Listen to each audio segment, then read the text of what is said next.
Democratic Congresswoman Mikie of New Jersey, who spent nearly a decade on active duty in the United States Navy, flying missions throughout Europe and in the Middle East as a helicopter pilot. And it's great to have you here because I just want to note we are watching to see J.D. Vance come in. We're also seeing Donald Trump in Los Angeles boarding Air Force One. We're waiting to see if he is going to comment on how all of this is playing out. That, yes, ultimately, it looks like Pete Hegseth is going to get confirmed here.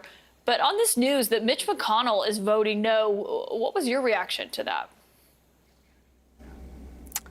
You know, I think it's been very interesting to watch the dynamic here between the Republican women and some of the women who have just, you know, kind of drawn a line at this, and then certainly McConnell voting no.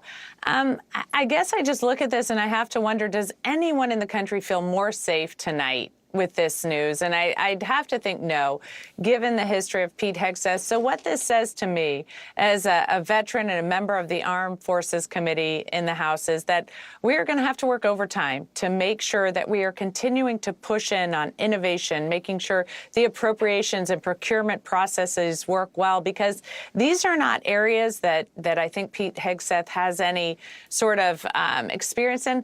We heard one of your commentators say before he was going to be a disruptor. I just don't see how that's possible, because I don't think he has the history of running organizations well, especially an organization as difficult as the Pentagon. So I think, you know, this puts a lot of impetus on our House Armed Services Committee, the Senate Armed Services Committee, to really perform the oversight and push in here to continue to move our military forward. Are you saying that you think this decision will ultimately backfire on Senate Republicans? You know, as I look at this, I don't see how Pete Hegseth and this history can gain the respect of our military and can continue to move our military forward. I think at this point, it's really difficult. I have questioned admirals and generals at hearings. I've been in what we call skiffs and secret meetings with them to try to push them to innovate, to get a better procurement process going. And it's a constant battle as you have the entrenchment of the Pentagon and you're pushing for change. I don't know that, given his background, he has the ability to do what we need our Pentagon to do, to innovate, to make sure we have the munitions in place to protect our country, to make sure that we're continuing the denial of certain areas, the passage of ships through some of the strategic choke points to continue to show that U.S. ships can pass through there.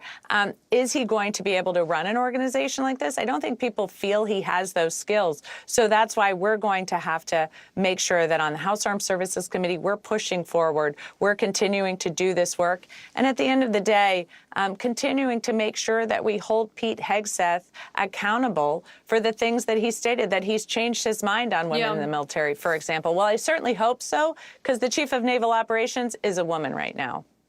When we're watching right now, seeing Senator McConnell there, standing not far from Senator Tuberville, who has been a fervent backer of Pete Hegseth's.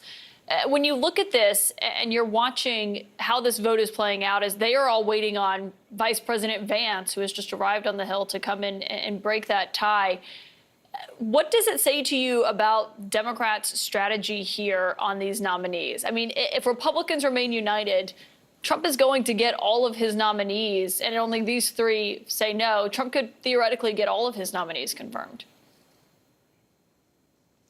Well, I think, Kaitlin, there's so much Democrats have to do, and the work that we have to do to push back against this. You mentioned Tuberville. I mean, there's somebody who held up all of the flag officer promotions because he wanted to attack women seeking reproductive health care in our military.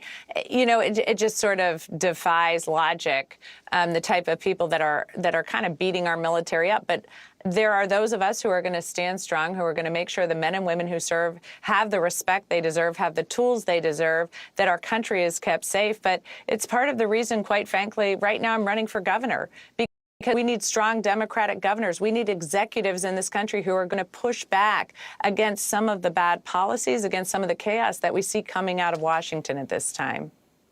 Congresswoman Mikie, thank you for joining us tonight. And I should note, we are watching here. Thank you for that. We are watching here as Vice